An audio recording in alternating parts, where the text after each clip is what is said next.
La FIFA a pris position mercredi dans le conflit qui oppose la FECAFOOT au ministère des Sports. Elle fait savoir que le choix du sélectionneur devrait relever des compétences de l'instance fédérale, dans un communiqué. Nous sommes également de l'avis que les décisions concernant le recrutement des membres des structures d'encadrement doivent rester parmi les droits et les compétences réservées uniquement au comité exécutif de la FECAFOOT, a réagi l'instance mondiale du football, dans un communiqué, signé par son directeur de la division association membre, Kenny Jean-Marie. Pour la FIFA, la convention avec le ministre des Sports et l'Éducation physique, de 2015 doit être révisée dans les plus brefs délais afin de clarifier les droits et les compétences de chacune des parties prenantes.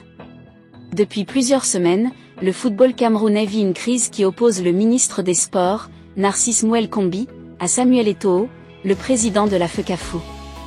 Le mardi 28 mai 2024, une réunion entre ce dernier et le nouveau sélectionneur Marc Bry qu'il récuse s'est achevée par une dispute. La tension est à son comble dans le football camerounais depuis l'altercation entre Samuel Eto'o et Marc Bry, le sélectionneur.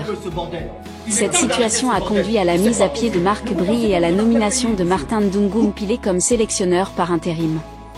Cependant, cette décision a déjà suscité des critiques, certains qualifiant Martin Ndungu Mpilé de « loser » en raison de ses mauvais résultats ces dernières années.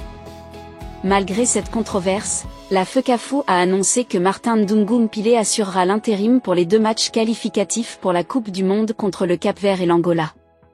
Cette décision intervient dans un contexte national où il existe pourtant de brillants techniciens qui ont le profil de l'emploi. La tension actuelle dans le football camerounais est préoccupante à quelques jours seulement de la nouvelle fenêtre FIFA, qui sera l'occasion pour les nations africaines de se relancer dans la course pour les qualifications de la Coupe du Monde de la FIFA 2026. Les 9 équipes africaines assurées de participer à la Coupe du Monde et l'équipe qui participera au tournoi de barrage seront connues à l'issue des matchs des journées 3 et 4 des éliminatoires, qui se dérouleront du 5 au 11 juin 2024. Les vainqueurs de chaque groupe seront automatiquement qualifiés pour la Coupe du Monde de la FIFA Symbol Marque Commerciale 2026, tandis que les 4 meilleurs deuxièmes joueront dans un tournoi de barrage de la CAF. Le vainqueur du tournoi de barrage de la CAF participera au tournoi de barrage de la FIFA. Il est important que la FECAFOOT et toutes les parties prenantes travaillent ensemble pour résoudre les problèmes actuels et se concentrer sur les matchs à venir. Les supporters camerounais espèrent que leur équipe nationale se qualifiera pour la Coupe du Monde de la FIFA 2026 et que le football camerounais retrouvera sa stabilité et sa gloire passée.